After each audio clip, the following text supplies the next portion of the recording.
What's up guys, Element here. I just had to do this video because there's a lot of crazy things going on in the Star Wars universe in terms of Rey Kenobi's parentage. Now, we do have an update in that respect. This has probably been one of the biggest questions on everybody's mind for the past month.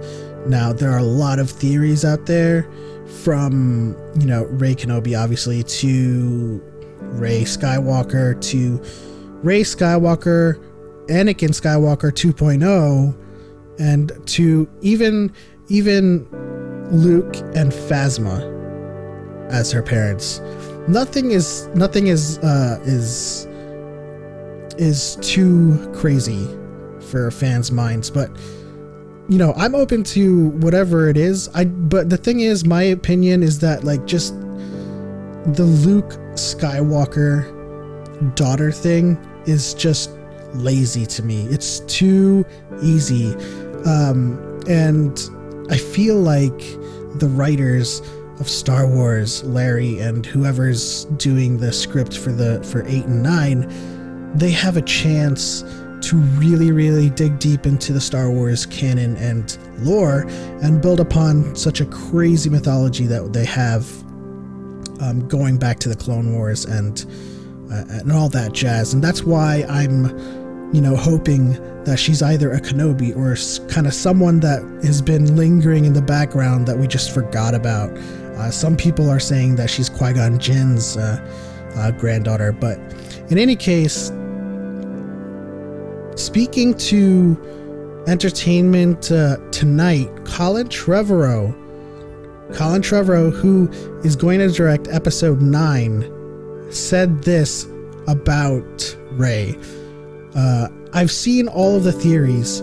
What I do know is that we're going to make sure that answer is deeply and profoundly satisfying, because Rey is a character that is important in this universe, not just in the context of The Force Awakens, but in the entire galaxy, and she deserves it. So we'll make sure that answer is something that feels like it's something that happened a long time ago in a galaxy far, far away. We're just telling you what happened now. He goes on to say, by the time we get to episode 9, I look at that movie as 1 movie, as 3 movies, as 6 movies, and as 9 movies. It's something that needs to honor a story that has been told over a period of 40 years. Star Wars is a belief system. It's not just a story, and it's not just a movie. And it's something I take very seriously. So what can we get from that? Well, what stands out the most is that he says it's going to be deeply and profoundly satisfying. Now, when you think about profound and deep, I just don't think Luke's daughter. That's the obvious thing that I think. That's the first thing that comes to mind when you watch the movie and, you see that she's drawn to Anakin's lightsaber.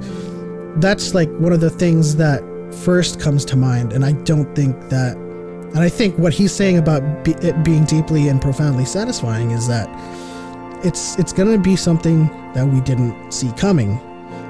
And also when he says that the answer is something that feels like it's something that happened a long time ago.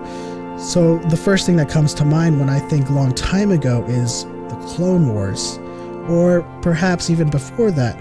So when I read this quote, I think, hey, it's probably something to do with something that happened a long time ago. Her parentage goes back all the way, a long time ago, and we're just now telling you her story.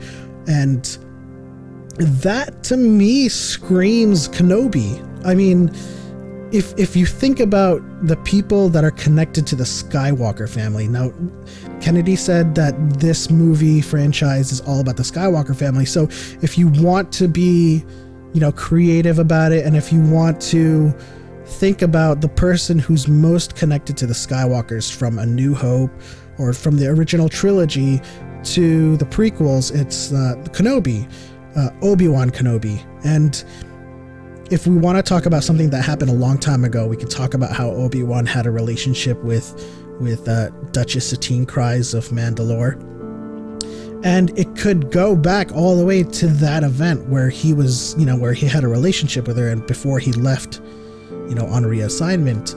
We've discussed this in previous videos, so I'm not gonna, go into the full details. I just know that, like, when I read his quote about it happening a long time ago, it just screams like something that her story has been unfolding for the last 40 years. Like, from Clone Wars, she's been in the background. Obi-Wan had a child, and that child was hidden away because Obi-Wan had to train Luke, and that child went on to have Rey, and so we're just now getting to her story.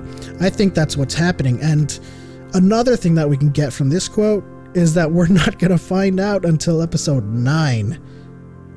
That's crazy. Episode 9, that's like, we're gonna have a whole episode before 9 to watch, and we're not gonna find out who she is, and that's just gonna be another 3 or 4 years of people speculating and theorizing. I enjoy theorizing. I welcome all kinds of theories, and we'll get into a lot of arguments in the comment section, but I do know this, that like, her parents have to be someone interesting. I can't agree with the Luke Skywalker theory only because of that, because I think Rey deserves a more interesting lineage, and everything personally to me points to Obi-Wan Kenobi and his family. And just from these quotes alone, I can tell you that much, that if it happened a long time ago, then it's definitely has nothing to do with Luke. He his story is very recent in comparison to Rey. So if it happened a long time ago in a galaxy far, far away, then we have to assume that they mean that it precedes like the original trilogy. And like he says, you have to go into a story that's been told over 40 years. And so, yeah, that's it. Rey Kenobi confirmed. I'm putting it down right now. I'm just kidding. Let me know what you guys think in the comment section below. What do you think these quotes mean? Does it confirm Rey Kenobi? Do you think it confirms someone else? Does it give you new theories as to who Rey Kenobi's parents are? Let me know. Put them in the comment section below. Like and subscribe, and I will see you in the next video. And as always, do or do not. There is no try.